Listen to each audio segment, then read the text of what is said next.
colocar a arte aqui? Dá pra gente colocar lá? Já, vamos fazer Lari? arte. Vamos fazer a arte. Prepararam a arte de todos os candidatos, que o Sakamoto tá lembrando aí, ó. Eu fiquei, ó, assim, a gente tem que se incomodar com essa foto, né? Só homem, né? E uma mulher. Obrigada, Thaís, por você. Não, e a Samara Martins, que é a única candidata, que é da UP, né? Ela, assim, tem vários lugares que nem confirmam a candidatura dela, mas o partido confirma essa pré-candidatura dela no site, e por isso a gente colocou aqui. E aí a gente tem o quê? A gente tem, por exemplo, o PSTU, o P e o PCO, né, que estão sempre presentes nas campanhas, não vai ter tempo, não tem recurso. Não participa de debate, não participa de sabatina. Nada disso. Então, quem vai participar dos debates, e com todo respeito, não estou menosprezando partidos pequenos de maneira alguma, mas quem é que vai participar, quem é que tem recurso, tudo isso mais? Flávio Bolsonaro está à direita, Ronaldo Caiado está à direita, Romeu Zema está à direita, o Aldo Rebelo, historicamente, fez a sua trajetória mais à esquerda, mas nos últimos tempos tem se conectado mais à direita. Era do Partido Comunista Brasileiro. Era do Partido Comunista Brasileiro, mas aí a gente também pode fazer uma longa lista de pessoas comunistas que deixaram de ser comunistas, né? O Renan Santos também está à direita, né? Cabo Daciolo é o Cabo Daciolo, né? É uma à parte, né? Então é o seguinte, o Cury esteve aqui ontem, o Augusto Cury, ele disse que a mente dele é capitalista, mas o coração é social. Quando eu perguntei se ele... Eu acho boa a cara do Sakamoto. Dá um close nele. Por favor, essa hora que eu tô falando, dá um close na cara do Sakamoto. Deixa eu te falar, eu perguntei para ele sobre o espectro político dele, se ele era mais à esquerda ou à direita, como é que ele se, né, considerava nessa régua. Ele falou, minha mente é capitalista e meu coração é social.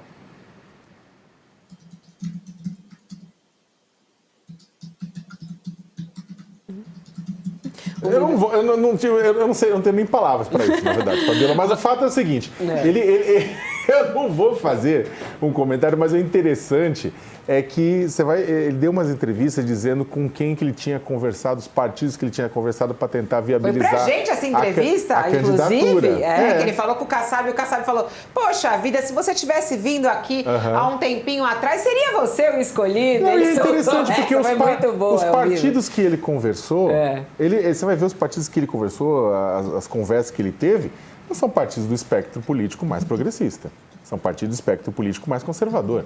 E aí que está, pelo amor de Deus, eu não estou falando que os conservadores não podem ter o espaço na eleição. O que eu estou querendo colocar só é que no debate vai ser todos contra um. Não tenha dúvida nenhuma que o debate vai ser todos contra um. Já naturalmente, o incumbente, a pessoa que está defendendo o mandato, ela já seria a pessoa que apanha por gravidade, né? Então é natural. Foi o que aconteceu até com o Bolsonaro, de certa maneira, né? É natural que sim, só que mais ou menos. O Bolsonaro, você tinha um padre Kelman, por exemplo, que saía, na verdade, que ia fazer o quê? Linha auxiliar. A questão e a grande pergunta que se faz é o quê? Se esses candidatos à direita, na prática, eles vão agir como candidatos independentes, criticando o Lula e o Flávio Bolsonaro, que são os dois favoritos, né, à presidência da República, de forma independente, de forma igual, ou eles vão atuar nos debates, que é o ponto, acho que mais importante, como linha auxiliar do Flávio Bolsonaro por estarem no mesmo campo ideológico?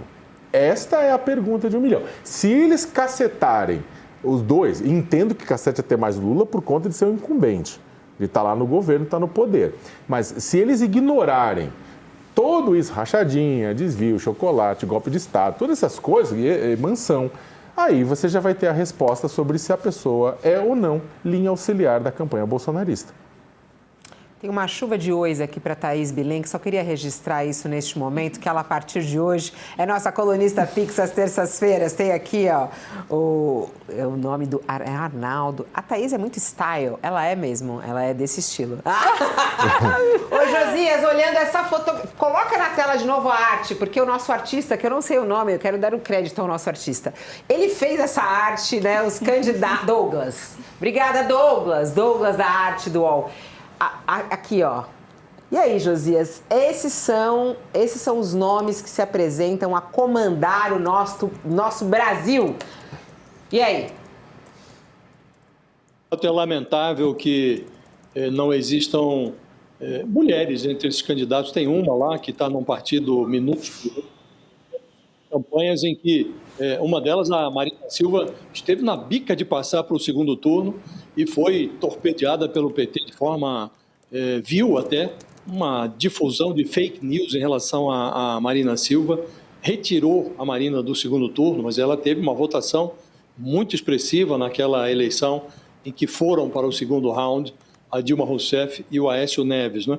Tivemos a Simone Tebet na sucessão passada, que não teve um desempenho exuberante, mas conquistou lá um honroso terceiro lugar, que a credenciou para influir no resultado da eleição, uma vez que na primeira hora ela declarou o seu apoio ao Lula, agarrada ali ao fator democrático, né?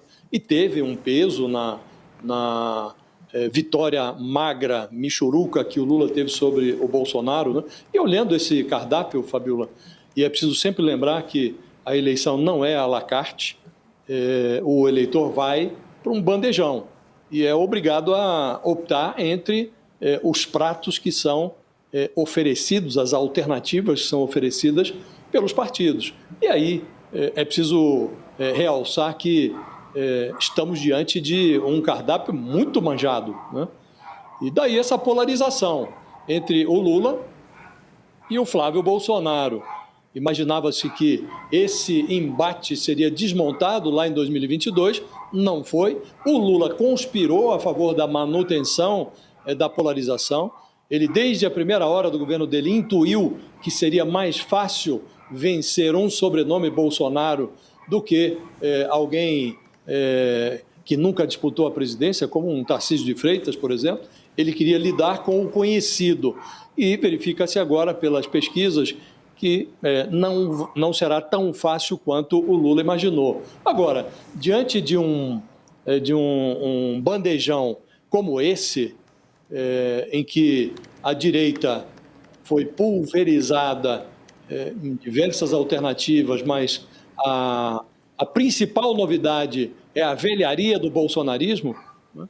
A novidade favorita é a velharia do bolsonarismo, representada pelo Flávio Bolsonaro, e do outro lado tem a única opção progressista, a única opção à esquerda.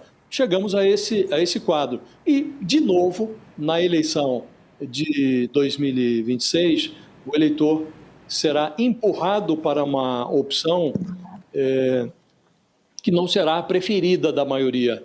O eleitor vai votar no mal menor. E o mal menor, Fabiola, jamais será confundido como um bem. Então, qual é o resultado disso? Teremos um presidente da República, provavelmente, seja ele quem for, não importa quem será o vitorioso, o próximo presidente da República vai assumir com metade do país contra o governo dele. Como aconteceu em 2018, como aconteceu em 2022, como provavelmente acontecerá novamente agora em 2026. Então, 2027, seja quem for o vitorioso, metade do país estará apostando contra. E aí o país dependerá do talento do próximo presidente para desmontar essa armadilha, né? E, de novo, o Lula cometeu o mesmo equívoco que o Bolsonaro cometeu no governo dele. Governou para um terço do eleitorado. Desprezou, negligenciou aquele pedaço do centro que, mesmo não gostando do Lula, votou nele para mandar o Bolsonaro mais cedo para casa. O Lula achou que colocando a Simone Tebet e a própria Marina Silva na esplanada seria o suficiente para contemplar esse segmento do eleitorado. Ele não cuidou desse centro democrático que votou nele em 2022. E está agora em apuros, Fabiola. Está enfrentando uma eleição em que a precariedade, representada pelo Flávio Bolsonaro, com tudo o que representou a presidência do pai dele, está aí, disputando com condições até de vitória, uma eleição que seria mais simples, ou presumivelmente mais simples para o Lula, se ele tivesse cuidado desses detalhes, né? Governar para um espectro mais amplo da sociedade, não cultivar a polarização e prestigiar o tal centro democrático, que agora será fundamental na definição do resultado da próxima eleição, Fabiola.